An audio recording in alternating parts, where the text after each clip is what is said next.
karbohidrat utama bagi sebagian besar penduduk dunia. Nah, selanjutnya itu ada juga tanaman jagung. Nah, tanaman jagung ini merupakan sumber karbohidrat dan protein yang baik bagi tubuh manusia. Nah, selanjutnya itu yaitu gandum. Nah, gandum ini juga merupakan sumber karbohidrat dan protein dan digunakan untuk membuat roti, pasta, dan makanan lainnya sebagai sumber protein juga karbohidrat. Nah, ada juga umbi-umbian. Nah, umbi-umbian ini juga termasuk tanaman pangan loh. Nah, umbi jalar, singkong, dan kentang merupakan sumber karbohidrat dan vitamin bagi tubuh manusia. Nah, selanjutnya yaitu kacang-kacangan. Nah, kacang-kacangan ini juga termasuk ke dalam tanaman pangan, yaitu kacang tanah, kedelai, dan kacang hijau merupakan sumber protein dan serat-serat. Nah, selanjutnya itu adalah sayuran. Sayuran seperti ini, seperti bayam, kangkung, dan sawi merupakan sumber vitamin dan mineral. Nah, padi memiliki banyak kegunaan yang lebih dari sekedar sumber karbohidrat. Salah satunya yaitu beras, hasil olahan padi memiliki manfaat. Salah satunya yaitu mengatasi masalah kulit. Nah, rebusan beras itu dapat digunakan untuk mengobati jerawat, bisul, dan kutukan. Nah, adapun yaitu selanjutnya kegunaannya yaitu mencerahkan kulit. Nah, campuran tepung beras dan madu dapat digunakan sebagai masker wajah untuk mencerahkan kulit. Nah, selanjutnya itu menjaga kesehatan jantung. Nah, kan terdapat padi itu ada macam-macamnya. Salah satunya yaitu hasilnya yaitu beras hitam kaya akan antioksidan yang dapat mengurangi plak aterosklerosis yang berbahaya bagi arteri. Nah, adapun peran ekologis padi. Nah, salah satunya itu yang menyerap karbon dioksida. Tanaman padi ini menyerap karbon dioksida dari atmosfer dan menghasilkan oksigen, lalu mengurangi polusi udara. Selanjutnya itu yaitu menjaga keseimbangan lingkungan. Nah, padi itu kan ditanam di sawah, berperan penting dalam menjaga keseimbangan ekosistem. Nah, padi memiliki kegunaan tidak hanya sebagai sumber makanan pokok, tetapi juga untuk menjaga kesehatan dan lingkungan. Nah, asal-usul padi ini diperkirakan berasal dari India atau Indochina dan masuk ke Indonesia dibawa oleh nenek moyang berimigrasi dari daratan Asia sekitar 1500 sebelum Masehi. Namun, ada juga penelitian genomik terbaru menunjukkan bahwa padi japonica yang merupakan salah satu jenis padi yang umum dibudidayakan di Asia Timur dan Nusantara mulai menyebar luas sekitar 4200 tahun lalu. Nah, penelitian lain juga menunjukkan bahwa padi yang ditanam sekarang tentunya adalah padi liar. Nah, panjang kan ceritanya. Selain itu, terdapat juga cerita rakyat di berbagai daerah di Indonesia yang menceritakan tentang asal-usul padi. Nah, misalnya di Tanah Karo atau Sumatera Utara terdapat legenda tentang si Beru, dayang yang memberikan padi kepada masyarakat. Itulah asal-usul padi. Selanjutnya kita membahas morfologi tanaman padi, yaitu Oryza sativa. Padi memiliki akar tunggang. Nah, akar tunggangnya ini tumbuh ke bawah dan berfungsi sebagai penopang tanaman. Nah, padi juga memiliki akar serabut. Nah, akar serabut tumbuh dari akar tunggang dan menyebar ke samping. Nah, terus juga tuh padi itu juga memiliki akar rambut. Nah, akar rambut yaitu akar halus yang keluar dari akar serabut dan berfungsi menyerap air dan nutrisi dari tanah. Nah, selanjutnya itu batang. Batang padi memiliki batang berluas. Batang padi tersusun dari beberapa ruas yang disebut buku. Nah,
pada akar, batang, dan daun. Nah, tujuannya untuk membangun struktur tanaman yang kuat dan sehat dan untuk mengandung pertumbuhan reproduksi. Nah, durasinya sekitar 50 hari setelah tanam, itu masih fase vegetatif. Nah, ciri-cirinya yaitu pertumbuhan akar, perpanjangan batang, dan pembentukan daun. Nah, selanjutnya itu fase generatif atau fase reproduksi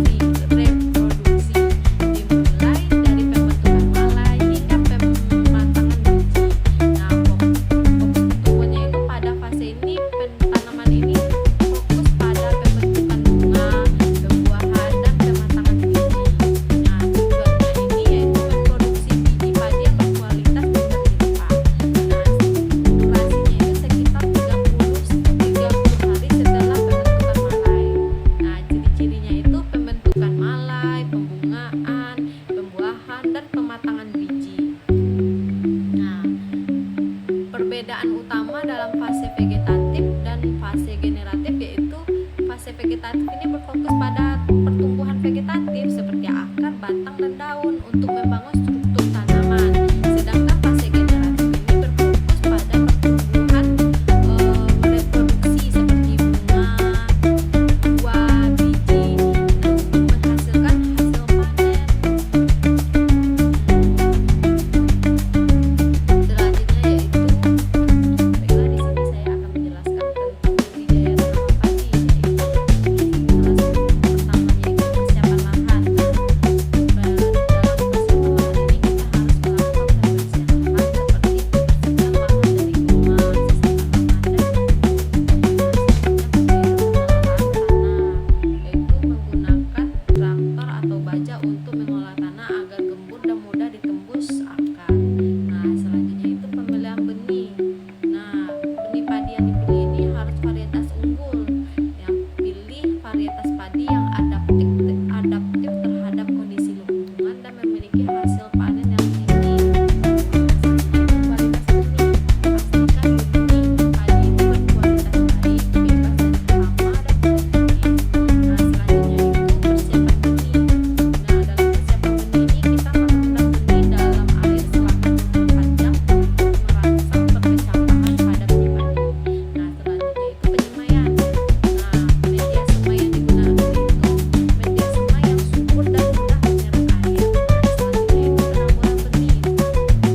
Benih setelah direndam, ditaburkan benih secara merata pada media semai. Nah, pemeliharaan semaian itu yaitu dengan cara menyiram semaian secara teratur